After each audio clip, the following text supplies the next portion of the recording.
Hello everyone. So I'm in another room for the moment, purely on the basis that I've got a prototype design coming out for the Vision 750, and so the printers were away and I don't want to disturb the actual video recording. So what I should have done is, on my other video about the Vision 750, was to kind of give you an understanding of when you unbox it, what wires you're going to get presented with. So I've just kind of done a quick sketch up of exactly what you're going to get.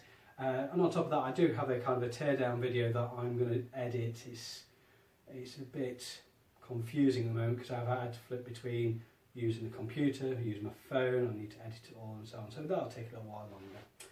So going back to the Vision 750, so when you unbox it, it has one kind of cable and then it splits into two. So just a standard black cable that comes out and it splits off to two. And I've, quite simply, they are, one's for your power cable, or to provide power to the camera, and the other one is a video cable. And we'll just go on to the power side. So what you get is a little kind of chock block that will allow you to put in your power supply.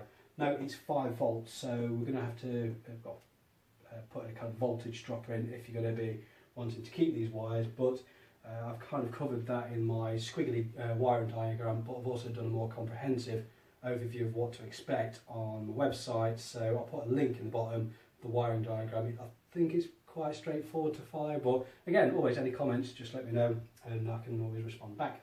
So, power cable, normal stuff, black is negative, red is positive. It's standard basics that we can run into.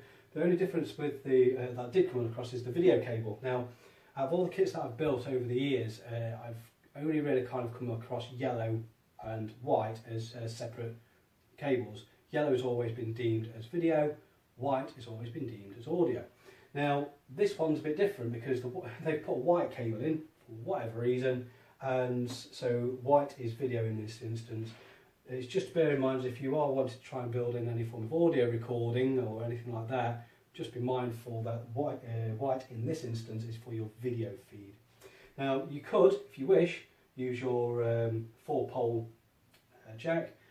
So just for wiring purposes, if you've got your jack itself here, you want to make sure that the poles are wired up so your second negative, so on your negative side here, which will be linked up here, is for your second negative, and the white is for your video feed. So if you've got your camera input, or however you've got it built over here, that's where it's going to come through. But in my mind, you know, for my builds, very much we're going to cut just there and dispose of all that, and then I'll be left with those 4 wires. So when you do cut back that cable, you'll be presented with red positive, black negative, white video feed, and your second negative, which is a bare copper core cable, or unshrouded, I think is the other terminology. So when you're kind of connecting these up, if you was to go into the back of this more, this circuit board has got 4 terminals: red, black, white video, and then your second negative. They're all quite clear if you want to go in that detail, but if you follow that kind of rule, you should be fine. What I would say is, obviously this is for the one that I've got at the moment.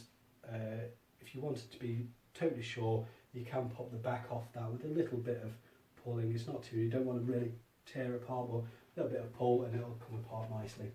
So that's that for now. So I'm going to put that to one side. Again, a full, more descriptive wiring diagram, better than this, is on my website, so I'll put the link into that. If you want to then follow this, I'm just in the middle of the prototype design. Mindset is it's going to be a near eye design which will hold up to your eye. There is one concern that is coming out at the moment, is the way that this and your eye looks through the image. Whilst it is advertised as widescreen, it is far from it. I might need to have a play around with some form of lensing. Now that's for me to do, but hopefully we'll get a nice design out of it. The only other thing is bear in mind, I use an air rifle that's got no recoil whatsoever. Again, I've got to be mindful of the people who've got probably higher caliber rifles, and just in case the recoil comes back. With this, it's very much designed that it's actually pressed up against your eye, so it's a bit dicey at the moment. But let's see if we can work around. The only other thing is I'm seeing whether that lens can be changed. Now if it can, that's great, but I don't know what it would be changed for at the moment. So all up in the air at the moment, so that's all good. And that's it. The only other thing is updates the battery holder for the spot handle. That's still on the go, and also what else I'm playing around with. This, and there was something else. I can't remember what the other thing is. So I'll stop rambling, but like, share, subscribe. Any comments, just let me know. Thanks a lot.